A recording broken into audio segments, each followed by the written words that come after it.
I first saw Top Gun when I was 10 years old with my dad.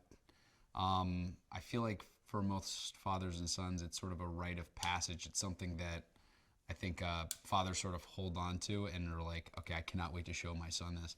And that's how it was with my dad. And I remember after seeing that movie, that's when I asked my dad to start taking acting classes and all that stuff. So if there's a movie that got me into acting, it's this one.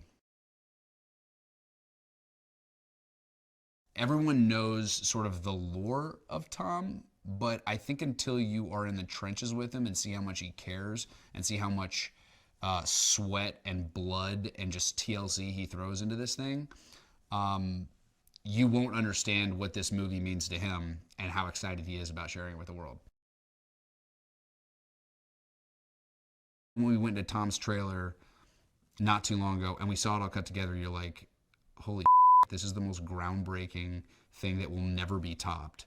And it's because Tom has 35 years of flight experience under his belt, and he knows exactly what looks good on camera, the physics of how to actually pull it off, and knows logistically how to talk to the Navy and the air boss and how to actually execute this.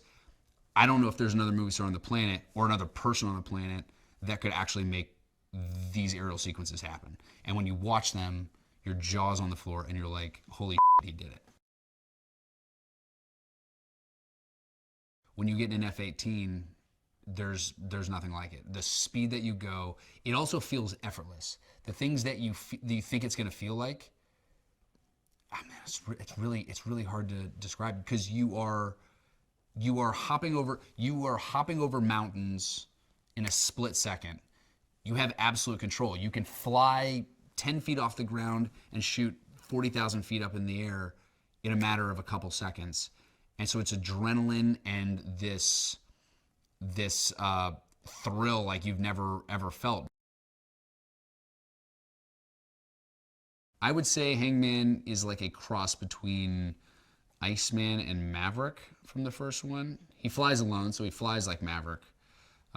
Doesn't fly well with the team, sort of lives on the edge, has a blast. And I would say he sort of has the ego of Iceman. He knows he's the best, and he's not here to make friends. He's here to be team leader. I've been wanting to work with Jerry my entire life. Every time Jerry's on set, I try to have lunch with him and just pick his brain because he's had more experience in this business at his level than maybe anyone out there. He's made some of my favorite movies, and I try to pick his brain as much as possible.